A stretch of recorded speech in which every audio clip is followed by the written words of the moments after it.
মোহাম্মদ আব্দুল খালিক ও কামরুন নাহার মেধাবৃত্তি 2025 উপলক্ষে আজকের আয়োজন যে অনুষ্ঠান হলো, অত্যন্ত ধন্যবাদ জানাচ্ছি কর্তৃপক্ষকে। এই ধরনের অনুষ্ঠান যদি অব্যাহত থাকে অবশ্যই সপ্তগ্রাম উচ্চ বিদ্যালয়ের শিক্ষার মান দিন দিন আরও সামনের দিকে অগ্রসর হবে, এই আশা ব্যক্ত করছি। ধন্যবাদ সবাইকে। সপ্তগ্রাম উচ্চ বিদ্যালয় প্রাঙ্গণে অনুষ্ঠিত হয়েছে মোহাম্মদ আব্দুল খালিক ও বেগম কামরুন নাহার মেধাবৃত্তি 2025 প্রদান অনুষ্ঠান ও শিক্ষার মান উন্নয়ন বিষয়ক আলোচনা সভা। অনুষ্ঠানটির আয়োজন করে খাড়াভরা স্টুডেন্ট পার্টি কেএসপি। অনুষ্ঠানে বিদ্যালয়ের 10 জন মেধাবী শিক্ষার্থীর মাঝে সম্মাননা স্মারক ও বৃত্তি প্রদান করা হয়। এই আয়োজন শিক্ষার্থীদের মাঝে উৎসাহ উদ্দীপনা সৃষ্টি করে এবং শিক্ষার মান উন্নয়নে গুরুত্বপূর্ণ ভূমিকা রাখবে বলে বক্তারা আশাবাদ ব্যক্ত করেন। অনুষ্ঠানটি সঞ্চালনা করেন সপ্তগ্রাম উচ্চ বিদ্যালয়ের ধর্মীয় শিক্ষক জনাব ফয়সাল আহমদ সাহেব। সভাপতিত্ব করেন বিদ্যালয়ের সম্মানিত প্রধান শিক্ষক জনাব মীর মোহাম্মদ। প্রধান অতিথি হিসেবে উপস্থিত ছিলেন সাবেক পাইলট জনাব কাদির মাহমুদ সাহেব। প্রধান অতিথির বক্তব্যে জনাব কাদির মাহমুদ বলেন, শিক্ষার মান উন্নয়নের লক্ষ্যে এবারের বৃত্তি কার্যক্রমের বাজেট ছিল 50,000 টাকা। তিনি আগামী বছরে এ বাজেট বৃদ্ধি করে 1 লক্ষ টাকা বরাদ্দ দেওয়ার ঘোষণা দেন, যা উপস্থিত সবাইকে অনুপ্রাণিত করে। উন্নতির জন্য উৎসাহিত করার জন্য আমি ঘোষণা করতেছি, ইনশাল্লাহ এবারে আমাদের বাজেট ছিল 50,000, আগামী বছর থেকে 1 লাখ টাকা করে করব। তো এতে এটা টাকাটা এমনি ডিস্ট্রিবিউট হবে না, তোমাদের প্রতিযোগিতা বাড়ানোর জন্য এবং মেধার প্রতি হিসাবে যেটা দেওয়া হচ্ছে এটাকে আরো বৃদ্ধি করে পার হেড এবং সংখ্যা বাড়ানোর জন্য এই টাকাটা বৃদ্ধি করার চিন্তা ভাবনা করতেছি বিশেষ অতিথি হিসেবে উপস্থিত ছিলেন খাড়াভরা স্টুডেন্ট পার্টির সভাপতি জনাব দেলোয়ার হোসেন, বিশিষ্ট ব্যক্তি জনাব আবুল কালাম আজাদ আওয়াল, কেএসপির সাবেক 2 বারের সফল সাধারণ সম্পাদক জনাব ফুরকান আহমদ এবং বর্তমান সাধারণ সম্পাদক জনাব আল নেওয়াজ হানিফ। এছাড়াও উপস্থিত ছিলেন জনাব আল মামুন সহ বিদ্যালয়ের শিক্ষকবৃন্দ, সম্মানিত অভিভাবক এবং এলাকার গণ্যমান্য ব্যক্তিবর্গ। বক্তারা তাদের বক্তব্যে শিক্ষার্থীদের নিয়মিত পড়াশোনায় মনোযোগী হওয়ার আহ্বান জানান এবং ভবিষ্যতে দেশ ও সমাজের কল্যাণে নিজেদের গড়ে তোলার পরামর্শ দেন। শিক্ষা আসলে কি? আপনি শিক্ষিত হলেন, বড় বড় ডিগ্রি অর্জন করলেন, কিন্তু সেই শিক্ষা দিয়ে নিজের উন্নতি করতে পারলেন না, সেই শিক্ষা দিয়ে দেশ ও জাতির কল্যাণ করতে পারলেন না। It's not proper education. এটা সঠিক সিদ্ধান্ত নয়, এটা সঠিক শিক্ষাও নয়।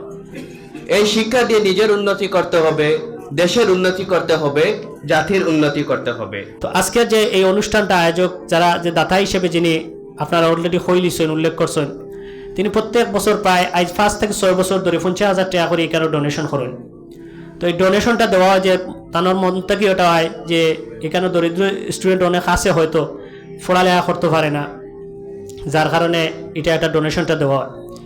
তো আমরা একটা বিষয় দেখছি, আমরা অত্র এলাকার মানুষ, বিয়ানীবাজার মানুষ টেকার কারণে যে পড়তে পারে না এলা কোনো বিষয় নাই। এর চেয়ে দরিদ্র ফ্যামিলি প্রায় বাংলাদেশেও প্রায় আরও 70% আছেন, কিন্তু তারা ঠিকমতো পড়ালেখা করতে পারেন এই অর্থনৈতিক অবস্থার উপরে।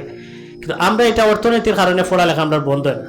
তো আমরা এটারে মেধাবৃত্তি পর্যায়ে নিয়ে পৌঁছাইছি, যাতে এক পর্যায়ে মেধাবী আরও উৎসাহিত হয়। তো যাই হোক, এক সময় আমরা 1st, 2nd, 3rd, 4th পর্যন্ত দিছি, পরবর্তীতে এটা কৌশলগত কারণে আমরা 3 পর্যন্ত আনছি। যখন 1, 2, 3 দিছি আমরা মেধাবৃত্তি দিতে গিয়া দেখা গেছে, আমি এক সময় স্কুলে 1 নম্বর আসলাম। তো আমার চাচা এজনে কইছিল, একদল গাদায় যদি দৌড় দে তো এর মাঝ থেকে একজন 3 তো হইব।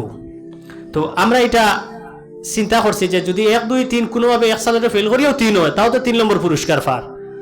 তো এটা থেকে আমরা বাড়িয়ে আইয়া আমরা ঘোষণা দিছিলাম, যদি 4 পয়েন্ট, এটা নির্দিষ্ট টার্গেট যেটা আমরা দিছিলাম যে 4 পয়েন্ট যদি কেউ পায় তান্তানরে আমরা মেধাবৃত্তি দিব, এর নিচে হইলে কেউ দিতাম না। এতে এক ক্লাসও যদি 10 জন হয়ে যায় 10 জনরে দিব, আর 5 জন হইলে 5 জনরে দিব, অন্য ক্লাসও না পাইলে নাই। তো গত বছর আমরা 2টা পাইছিলাম 4 পয়েন্ট। আলহামদুলিল্লাহ এবার আমরা স্কুলে আইছে 4 পয়েন্ট 60টা, 4 ক্লাসে 6, 7, 8, 9 ফাইনাল পরীক্ষার 4টা 4 পয়েন্ট আইছে। তো আমরা বৃত্তি প্রদানের স্বার্থে এবং বিবেচনাধীন এই বছর লাগি আমরা প্রায় 4টা 4 পয়েন্ট সহ আরও 3.5 4 দ্বারে কাছে 3.5 পর্যন্ত আমরা মেধাবৃত্তি 10টা দিয়ার। অনুষ্ঠানের শেষ পর্বে নির্বাচিত মেধাবী শিক্ষার্থীর হাতে সম্মাননা স্মারক ও বৃত্তির অর্থ তুলে দেওয়া হয়। পুরো আয়োজনটি ছিল প্রাণবন্ত ও অনুপ্রেরণামূলক, যা শিক্ষার্থীদের মধ্যে নতুন উদ্দীপনা সৃষ্টি করেছে। বৃত্তি গ্রহণ করছে মুমিনা আক্তার মাইশা, একটি ক্রেশ এবং নগদ টাকা। এ পর্যায়ে মেধাবৃত্তি গ্রহণ করছে সানজাদা হাসান সায়মা, পিতা আবুল হাসান, 2025 সালের 8ম শ্রেণীর শিক্ষার্থী। বৃত্তি প্রদান করছেন কাদের মাহমুদ সাহেব, কেএসপি সদস্যবৃন্দ এবং বিদ্যালয়ের প্রধান শিক্ষক। বৃত্তি গ্রহণ করছে আজহা জান্নাত, পিতা সাব্বির আহমদ।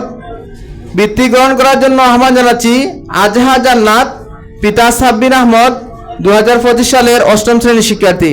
বৃত্তি প্রদান করছেন কেএসপি সদস্যবৃন্দ এবং বিদ্যালয়ের প্রধান শিক্ষক মহোদয়। বৃত্তি গ্রহণ করার জন্য আহ্বান জানাচ্ছি আদিবা রহমান সুহা, পিতা সুহেল আহমদ। একটি ক্রেস্ট এবং নগদ টাকা হিসাবে বৃত্তি প্রদান করা হচ্ছে। বৃত্তি প্রদান করছেন এলাকার গণ্যমান্য ব্যক্তিত্ববৃন্দ এবং কেএসপি সম্মানিত সভাপতি এবং বিদ্যালয়ের প্রধান শিক্ষক মহোদয়। এবারে বৃত্তি গ্রহণ করছে হাফিজা জান্নাত। হাফিজা জান্নাত, পিতা শামীম আহমদ, 2025 সালের 6ষ্ঠ শ্রেণীর শিক্ষার্থী।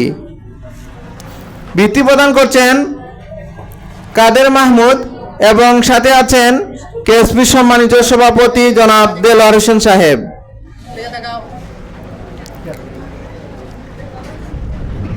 বৃত্তি গ্রহণ করছে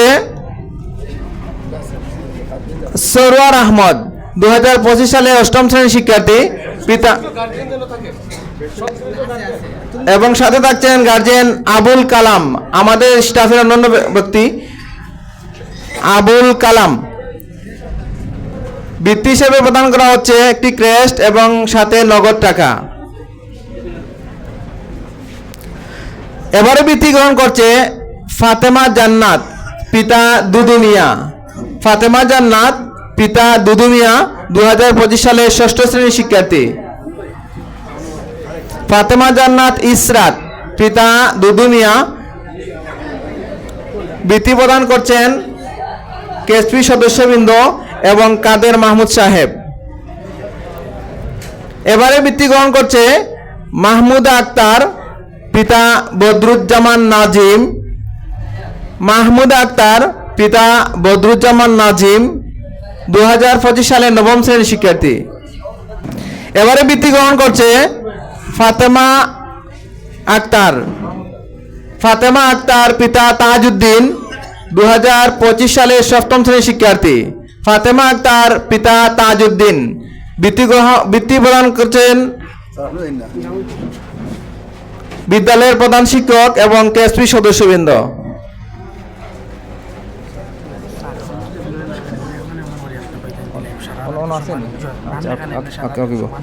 এবারে বৃত্তি গ্রহণ করছে হালিমা আক্তার, পিতা ফয়সাল আহমদ, 2025 সালের 8ম শ্রেণীর শিক্ষার্থী। আপনারা যারা উপস্থিত হয়েছেন নিশ্চয় ঘর থেকে বাইরের সময় আপনারা মনের মাঝে সেট করছেন, নিয়ত করছেন আপনার গন্তব্য স্থান হইল কি সপ্তগ্রাম উচ্চ বিদ্যালয়, যার কারণে আপনি এই পৌঁছিছেন। এখন আপনার বাচ্চাটারে যে স্কুলে দিতরা, ও যে ছোট ছোট বাচ্চাগুলা যারা লেখাপড়া করে, এই বাচ্চাটার গন্তব্য স্থান কিতা, তার টার্গেট কিতা, তার প্ল্যানিং কিতা এবং আপনার প্ল্যানিং কিতা। আমি যদি আমার এই ছোট ছোট ভাই বোন আপনারা কেউ বুঝতে নাই, আমরা যারা মোটামুটি বড় হয়েছি, মোটামুটি বয়স হয়েছি, বাংলাদেশের বিভিন্ন দেশে তো ঘোরাফেরা করছি, বাংলাদেশের ভিতরেও আমরা অনেক ডিস্ট্রিক্টও ঘোরাফেরা করছি। শুধুমাত্র সিলেট ছাড়া সব ডিস্ট্রিক্টের একটা প্ল্যান থাকে যে আমি লেখাপড়া করিয়া ও ডিগ্রিটা নিলে আমি ও ডিপার্টমেন্টও গিয়া জব করতাম পারমু, ও ডিগ্রিটা নিলে আমি ও ডিপার্টমেন্টও গিয়া জব করতাম পারমু। দ্যাটস ওয়াই তারা ও গন্তব্য স্থান পর্যন্ত পৌঁছিতে পারে এবং ডিগ্রি অর্জন করিয়া তারা চাকরি করে। এই যে একটা বৃত্তি প্রধান পৃষ্ঠপোষক যারা, তারা গ্রামেও বসবাস করেন, এখানে থাকেন না। এই গ্রামের কৃতি সন্তান, কিন্তু এই গ্রামের উন্নয়নের জন্য শিক্ষার উন্নয়নের জন্যে তারা সিলেট অথবা প্রবাসে আমেরিকাতে আছেন, এখান থেকেও এই শিক্ষার উন্নয়নের জন্য সহযোগিতা করে যাচ্ছেন। আমরা বিদ্যালয়ের পক্ষ থেকে কৃতজ্ঞতা জানাই। এবং শুধু তাই নয়, আজকের এই 4র্থ বছর এই মেধাবৃত্তি প্রদান, আজকের এই 25 সাল নিয়ে এটা 4র্থ বছর। এর পরবর্তীতে উনি 1 লক্ষ টাকা বরাদ্দের ঘোষণা দিয়েছেন, এটাকে অবশ্যই আমরা মোবারকবাদ জানাই। এরকম যারা এই বিদ্যালয়ে অতীত সহযোগিতা করেছেন, যারা এই বিদ্যালয় প্রতিষ্ঠার জন্য শ্রম দিয়েছেন, অর্থ দিয়েছেন, তাদেরকেও আমরা তাদের প্রতিও কৃতজ্ঞ। এবং আজ যারা দুনিয়াতে নেই তাদের আত্মার মাগফিরাত কামনা করছি। প্রিয় ছাত্রছাত্রী ভাই ও বোনেরা, তোমাদেরকে উদ্দেশ্য করে বলছি, তোমরা আমার কথাগুলো একটু মন দিয়ে শোনো। আজ তোমাদের জন্য খুবই আনন্দের দিন। কঠোর পরিশ্রম ও মেধার বলে আজ তোমরা যে সাফল্য অর্জন করেছো, তার জন্য আমি আমার ব্যক্তিগত পক্ষ থেকে এবং খাড়াবড়া স্টুডেন্ট পার্টির পক্ষ থেকে সবাইকে আন্তরিক অভিনন্দন ও শুভেচ্ছা জানাচ্ছি। কেএসপি প্রতি বছর বিশেষ করে এই বেগম কামরুন নাহার এবং আব্দুল খালেক যে মেধাবৃত্তি প্রদান অনুষ্ঠানের আয়োজন করে থাকে এবং এটা এই ফ্যামিলির পক্ষ থেকে হয়ে থাকে। ইতিমধ্যেই আজকের এই অনুষ্ঠানে ওনাদের পরিবারের পক্ষ থেকে সাবেক পাইলট কাদের মাহমুদ সাহেব উপস্থিত হয়েছেন। তো আমরা ওনাকে আমাদের বিদ্যালয়ের পক্ষ থেকে প্রাণঢালা অভিনন্দন এবং শুভেচ্ছা জানাচ্ছি। ওনারা চাইলে শহরে থাকেন, শহর নিয়ে চিন্তায় ব্যস্ত থাকতে পারতেন, কিন্তু এগুলো না করে এই গ্রামের কথা স্মরণ করেছেন। এই মাটির টানে অত্র এলাকার শিক্ষার্থীদের যাতে আরও বেশি পড়ায় মনোযোগী হয়, ভালো মানের পড়ালেখা করতে পারে এবং তারা উৎসাহ পেয়ে একটি চরম শিখরে শিক্ষার চরম শিখরে পৌঁছতে পারে, সেই পথকে সুগম করার জন্য সহযোগীরা হাত বাড়িয়ে দিয়েছেন। তো তোমরা যারা এখানে 6ষ্ঠ শ্রেণীতে পড়তেছ, তারা হয়তো এই কাদের মাহমুদ সাহেবকে দেখোনি, আজকে প্রথম দেখবে। কিন্তু যারা 7, 8, 9, 10-এ পড়াশোনা করছো, তারা ওনাকে হয়তো আরও 2-1বার দেখেছো না? হ্যাঁ, যারা দেখেছো তারা অবশ্যই ওনার গল্পও শুনেছ। উনি ছিলেন একজন সাবেক পাইলট হওয়া কি সহজ কথা? বিমান যারা চালনা করেন তারা কি সহজে বিমান চালনা করতে পারেন? পড়াশোনা ছাড়া কি বিমান চালনা করা যায়? তাহলে উনি পড়াশোনা করেন। শুধু উনি পড়াশোনা করেননি, ওনার মা যিনি রত্নগর্ভা মা হিসাবে পুরস্কার পেয়েছেন বাংলাদেশ সরকারের কাছ থেকে।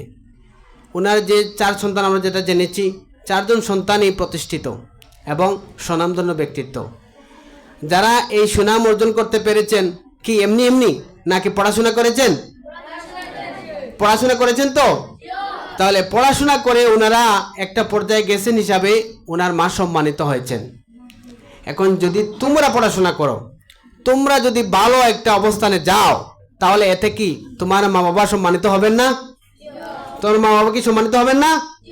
তাহলে মা বাবাকে যদি সম্মানিত আমরা করতে চাই, আমার নিজের জীবনকে সুন্দর করতে চাই, আমি যদি সমাজের একজন শ্রেষ্ঠ মানুষ হিসাবে নিজেকে গড়ে তুলতে চাই, তাহলে পড়াশোনার কি কোনো বিকল্প আছে? বিকল্প আছে? নাই। আমরা তোমাদেরকে প্রতি ক্লাসে, প্রতিদিন, প্রতি সপ্তাহে বারবার বলে যাই যে তোমরা ভালো মানুষ হয়ে গড়ে ওঠো, মন দিয়ে পড়ালেখা করো, সময় এমনিতে তোমরা কি করো না, অবহেলায় ফেলে রেখো না, সময়টাকে তোমরা কাজে লাগাও।